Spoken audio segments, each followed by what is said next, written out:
তো আমি সিনেমাটা দেখার খুব চেষ্টা করতেছিলাম কোথায় দেখা যায়। পরে একদিন প্রচার হলো যে চ্যানেল আইতে এটা দেখানো হবে।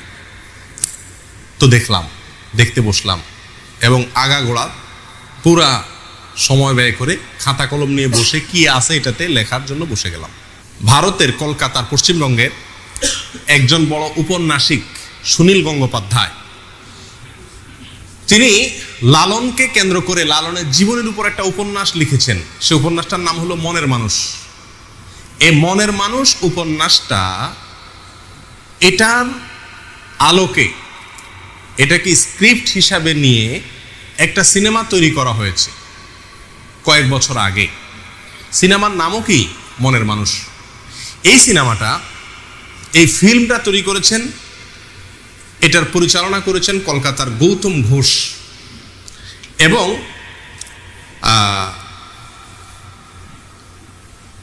গৌতম ঘোষের সাথে সহযোগিতা করেছে আমাদের বাংলাদেশের চ্যানেল আইয়ের কর্ণধার ফরিদুর রেজা সাগর সাহেবের প্রতিষ্ঠান ইমপ্রেস টেলিফিল্ম। এই ইমপ্রেস টেলিফিল্ম আমাদের দেশের আর গৌতম ঘোষ এর যৌথ উদ্যোগে মনের মানুষ সিনেমা তৈরি হয়। এই সিনেমা লালন এবং বাউলদের জীবন আচারকে এই সিনেমার মাধ্যমে তুলে ধরা হয়েছে। এই সিনেমা যখন বের হয় তখন পত্রপত্রিকায় প্রচুর লেখালেখি হয়। লেখালেখি হলে আমার দৃষ্টি আকৃষ্ট হয় যে এত লেখালেখি হচ্ছে এটা নিয়ে, জিনিসটা কি। পরে আস্তে আস্তে দেখলাম যে এই সিনেমাটা এর কি এটা বোঝানোর জন্য একবার চ্যানেল আইয়ের জনপ্রিয় একটা অনুষ্ঠান টকশো তৃতীয় মাত্রায় এখানে আনা হয়েছে। ফরিদুর রেজা সাগর সাহেবের উপস্থাপনা অনুষ্ঠানটা চলছিল এবং সেখানে আপনার আলোচনা করার জন্য উপস্থিত হয়েছিলেন সম্ভবত গৌতম ঘোষ। তখন তিনি এই সিনেমা সম্পর্কে বলতে গিয়ে বলতেছেন যে এটা সাধারণ কোনো সিনেমা না। সিনেমা মানে হলো গান, প্রেম, পিরিত, আলতু ফালতু এই সমস্ত না, এটা সেরকম কিছু না। এটার নামে সিনেমা হলো, এটা ভিন্ন কিছু। কি এটা? তো তিনি বলতে বলতে একটা পর্যায়ে বললেন এটা সাধারণ কোনো ফিল্ম নয়, এটা একটা ধর্মগ্রন্থ। এটা একটা কি ধর্মগ্রন্থ। কোরআন যেরকম একটা ধর্মগ্রন্থ, ইনজিল যেরকম একটা ধর্মগ্রন্থ, এই মনের মানুষ এটাও একটা কি ধর্মগ্রন্থ।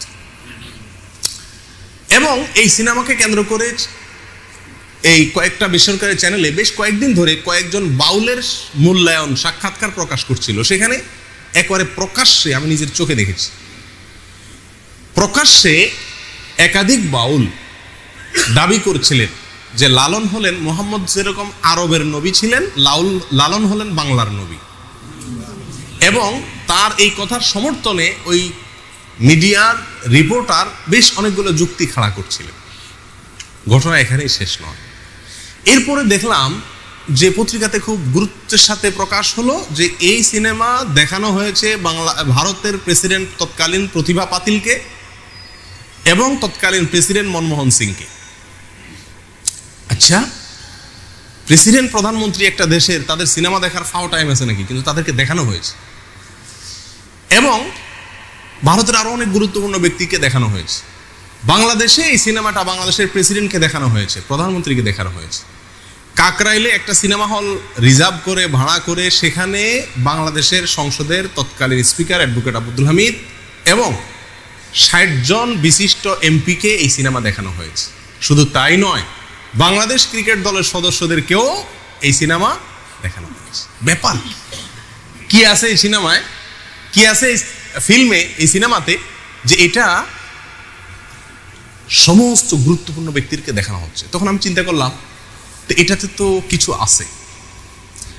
তো আমি এই সিনেমাটা দেখার খুব চেষ্টা করতেছিলাম কোথায় দেখা যায়।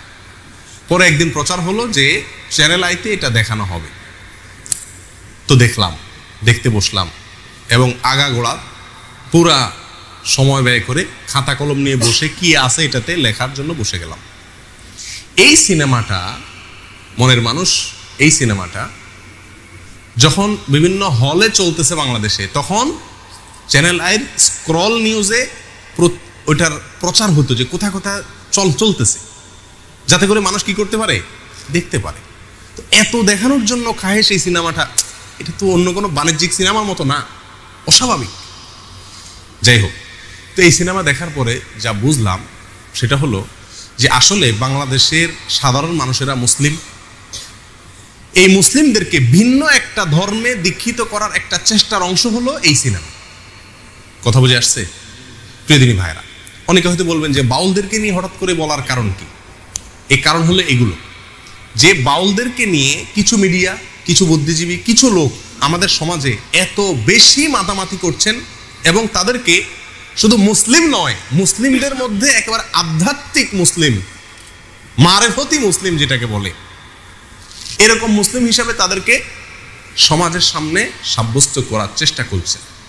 তখন চিন্তা করলাম যে বাউলদের সম্পর্কে কিছু ধারণা নেওয়া দরকার। তখন থেকে আমি টুকটাক বাউলদের সম্পর্কে পড়াশোনা শুরু করলাম, এবং দীর্ঘ অনেক দিন পর্যন্ত ঘাটাঘাটি এবং পড়াশোনা শুরু করলাম। বাউলদের সম্পর্কে জানার জন্য আপনি বাংলাদেশে যারা বাউল নিয়ে গবেষণা করেন তাদের মধ্যে দুইটা বই খুব বেশি প্রসিদ্ধ এবং গ্রহণযোগ্য। তার একটা হলো বাংলাদেশের একজন স্বনামধন্য বুদ্ধিজীবী ছিলেন, বড় মাপের নাস্তিকদের অন্যতম ছিলেন, ঢাকা বিশ্ববিদ্যালয়ের প্রফেসর ছিলেন, ডক্টর আহমদ শরীফ। নাম শুনছেন আপনারা?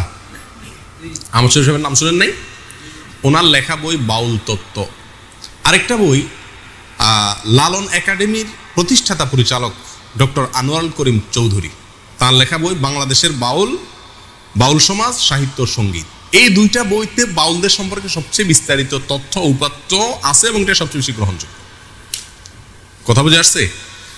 এই বইয়ের আলোকে আমরা আগে প্রথমে জেনে নেই বাউলদের পরিচয় কি, বাউল শব্দের অর্থই বা কি, বাউল এই শব্দ কোত্থেকে আসছে, এর অর্থ কি, এটা নিয়ে তিনটা মত, অনেক মত আছে, তার ভিতরে মোটামুটি তিনটা মত উল্লেখ করার মতো। এক, বাউল আসছে বাতুল থেকে। বাতুল, বাতুল মানে হলো পাগল। বাতুল মানে কি? পাগল। তো যারা বাউল হয় এরা পাগলই হয় মোটামুটি, না? তো এই জন্য এদেরকে এই বাউল থেকে, বাতুল থেকে, বাতুল বলা হয় এদেরকে, এই বাউলদেরকে, এবং বাতুল থেকে পরবর্তীতে আস্তে আস্তে রূপান্তরিত হতে হতে হতে বাউলে এসে দাঁড়াইছে। ঠিকছে? কথা বুঝে আসছে?